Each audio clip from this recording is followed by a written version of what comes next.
Def Leppard was one of the most popular bands in the early 80s. This band produced many of the best works throughout its music career. Apart from changing band members several times, there are some interesting facts that will be presented in this video. Hopefully entertained. So, check this out.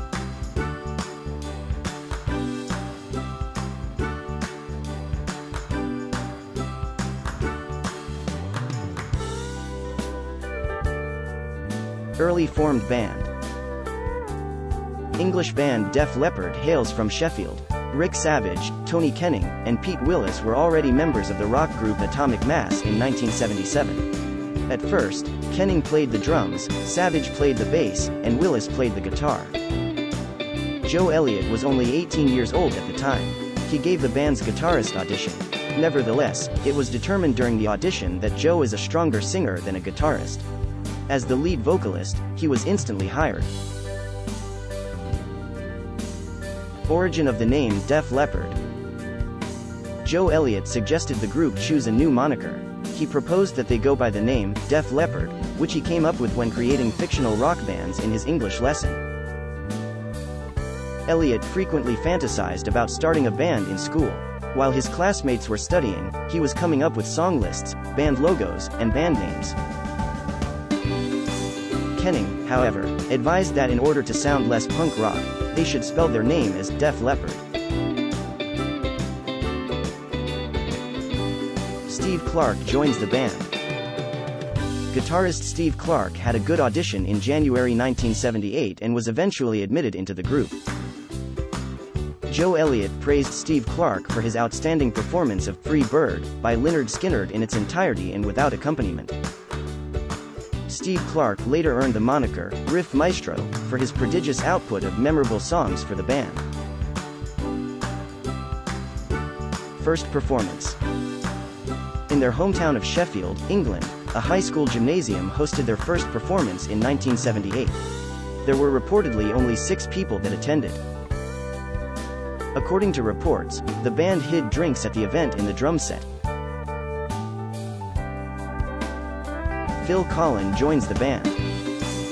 In 1982, the band replaced longtime guitarist Pete Willis with Phil Collen, a former guitarist for the glam rock group Girl. Due to Pete Willis' frequent drinking and drug usage, the band had to let him go.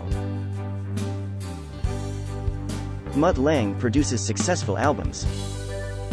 High and Dry, 1981, Pyromania, 1983, and Hysteria, 1987, are all Def Leppard albums that were produced by renowned musician Mutt Lange.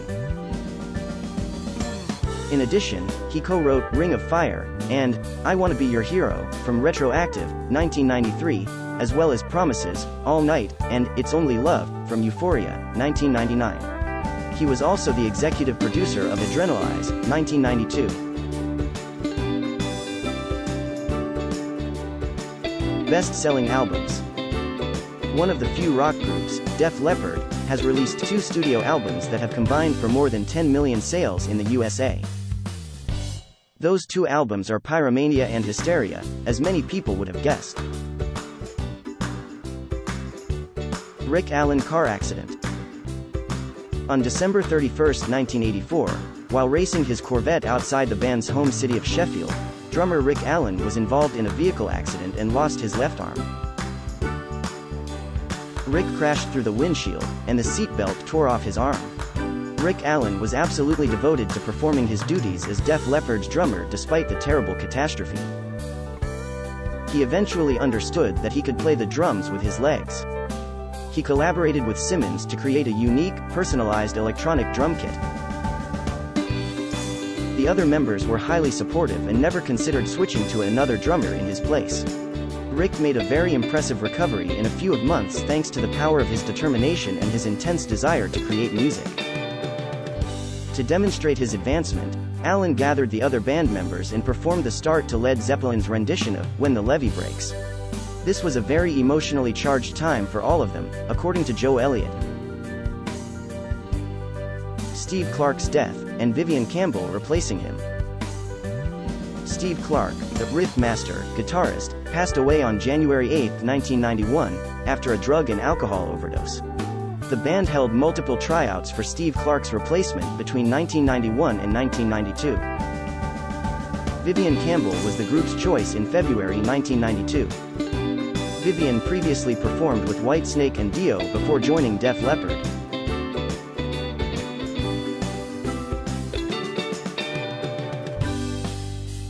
Adrenalize album. The Def Leppard album, Adrenalize, was released in 1992, a year after Steve Clark passed away, and was named in his honor. The album peaked at number 1 on the UK album chart and debuted at number 1 on the US Billboard 200. Def Leppard's final glam metal release is Adrenalize. Following that, the group began experimenting with other musical trajectories and genres. Def Leppard's achievement. On October 23, 1995, Def Leppard entered the Guinness Book of World Records by performing 3 45-minute concerts on 3 different continents, which is one of the band's most unusual achievements. The concerts were placed in Vancouver, Canada, London, and Tangier, Morocco. The group made the decision to participate in this unusual and extremely difficult event in support of Vault, Greatest Hits 1980 to 1995.